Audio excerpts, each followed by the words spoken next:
جونه دلم، جونم، چی شده؟ چی میخوای بگی مانا؟ تا دیگه میزنه؟ تا دو بشم؟ دقیقش مناسبه. چنده؟ 76. جونم،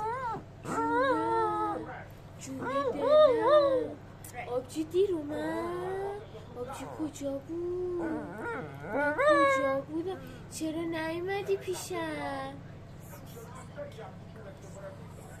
چرا نیومدی